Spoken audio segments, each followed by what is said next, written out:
sharp way, asking all of you to take a nice deep breath and gently close your eyes. Keep them closed because I want you to consider this question. What if fear were just a feeling? Right now, I want you to try to imagine how your life might change if you knew for sure that that statement were true. Okay, open your eyes. And I'm not talking about mortal danger, kill or be killed, fight or flight fear. I'm really just talking about the everyday, pedestrian, sometimes pervasive fear that impacts our lives.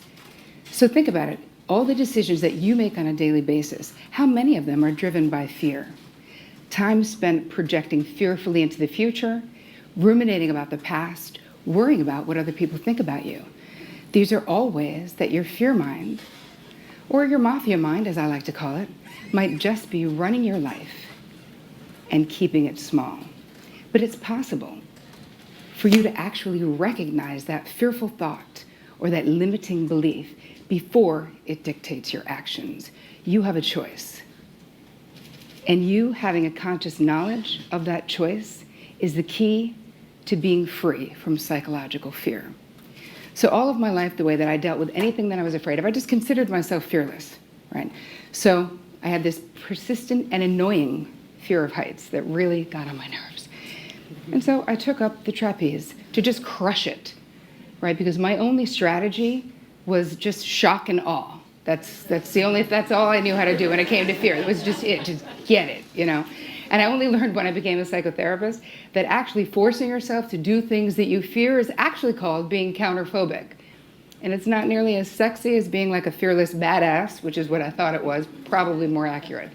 But all of that changed in 1997 when a series of events got set into motion that completely changed my relationship to fear and the course of my life. I was leaving a career as a talent agent to become a psychotherapist. And as I was graduating from grad school from NYU, the single most important and defining experience of my life happened. And I met the man who would become my husband, Victor.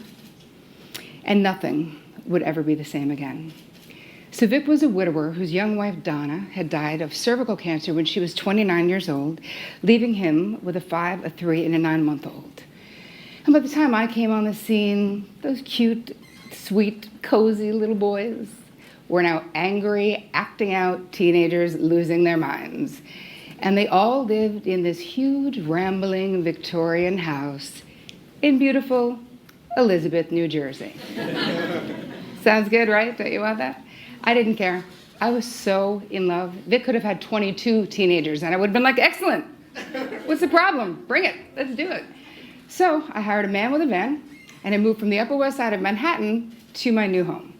About 4 months into my relationship with my new family, my father, who was not sick, was only 61 years old, dropped dead of a heart attack. And about 2 months after my father's death, I was with my sisters cleaning out his house, and I find this big, weird lump in the base of my throat. So I call my mother, even though she's not a doctor, but she kind of thinks she is. So she gets out her big book and she looks it up and she said, oh, it sounds like this really benign thyroid thing called a goiter. Just go to the doctor when you get back. So I come back and I go to the doctor, and it's actually not a goiter. It's actually a malignant tumor the size of a plum. So being diagnosed with cancer sucks, just FYI, in case you were wondering, like, how was that experience? It was not great. At any point is scary and painful, but for me it was triply painful because I was already madly and deeply in love with these boys who'd lost their own mom when they were just babies. So painful, but I was also super busy, right? Because I had a brand new psychotherapy practice to build. I had our own family therapy schedule, which was vast, trust me, to organize, you with you, us together, you alone. It was a whole thing. And then we were actually redoing every single room in this huge, potentially beautiful Victorian home, right? So I was busy. I had things going on. So about, I would say, 3 months after this experience, I get a clean bill of health. It's like, excellent. All the doctors are like, you are fine. And yet I kept torturing my then boyfriend, now husband, being like, I feel like something's wrong. I just still feel like something's wrong. So basically doctor shopped in Manhattan until I found one who would remove the other half of my thyroid based solely on my non-medical feeling. And what was discovered was a more serious cancer that could move to lungs and bones. And so now I have the same surgery that I just had less than 6 months ago, more radiation, and this time actually isolation followed. Because as much as I was trying to rock that fearless badass trip, this was a little heavy. I was like, really? Universe, this is what we're doing. This is how it's happening right now? Why? So about, I would say maybe 3 months after that, things were starting to get brighter. The family therapy was kicking in, the feeling in the home was better, and I was like, okay, maybe that was just, keep in mind, people, we're only at the year mark. You getting that all that happened in under a year? So I was like, maybe that was just a really rough year, but now we're moving into something next. And on the second happiest day of my life, the happiest day was my wedding day, but the second happiest day of my life, Vic asked me to marry him, and I obviously said yes, and I know it was 15 years ago, and I still want to be like, hi, want to see my ring? That's right. So we were going out to celebrate our engagement, and Vic was already in the car in the front of the house, and I was coming out to the back, and it was actually the porch. And all I could see, I was trying to understand what I was seeing. I could only see the light funnels from the car. And what I could see, this is what it looked like. It was like this huge wedge of a person like this, who was squatting in this weird way. They've got a white tank top on like that. And I'm looking at their face, trying to see maybe I know who it is. And I see they have a stocking on their face. And then I look down, and Vic is on the ground. And this guy is kneeling on Vic's back with a 9mm to the back of his head. So we got robbed at gunpoint in our home with one of the boys in the house. And this, my friends, is what I say completed my PhD in fear.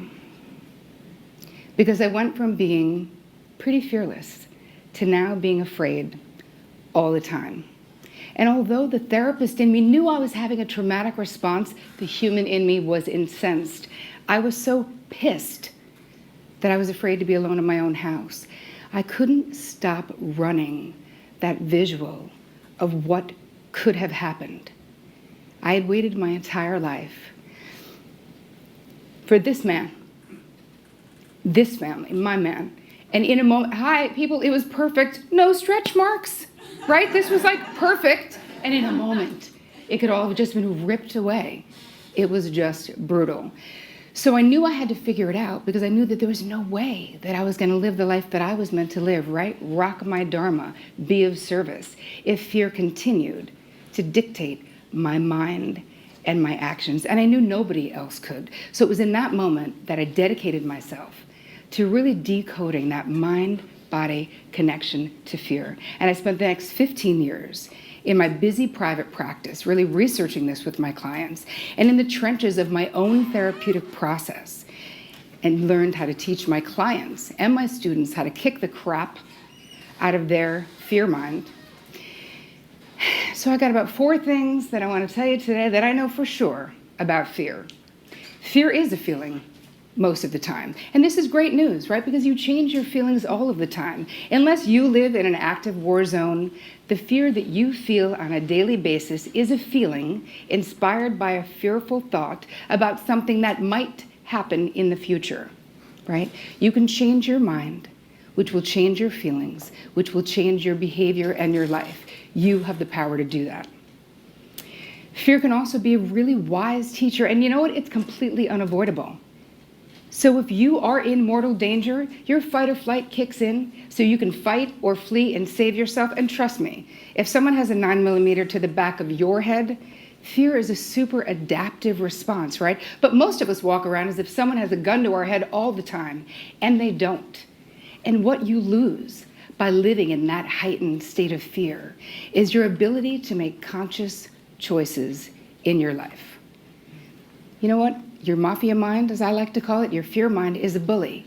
And it operates the same way as the mafia. The mafia extorts money. Your fear mind extorts the future joy and happiness from your life by scaring the crap out of you with what might happen, right? If you speak your truth, what might happen if you do what's in your heart, or if you allow yourself to be vulnerable. But you know what? A lot of things might happen, and a lot of things won't happen. So how about you harness the mind-blowing power of your own intention to create what you want to happen instead of living in fear of what might happen? How about that? Because you can do that. And the final tool that you will need to use fear to inform your decisions but not allow it to dominate your decisions, is present moment consciousness. You must be here now, because it's the only way that you'll be able to catch that fearful thought or that limiting belief before it becomes your reality. You'll be able to recognize it, reject it, decide something different, but only if you are present. And the best way that I have found in all of these years for my clients and myself to do this is through a dedicated daily meditation practice. So for those of you who just left the room because I mentioned meditation, oh, come back, come back.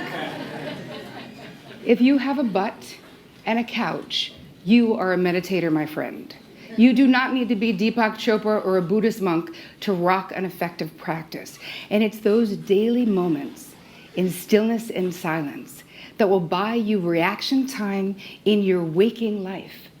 So when you're responding, you're making conscious choices. When you're reacting, you're being driven by fear. So I want to leave you with this thought.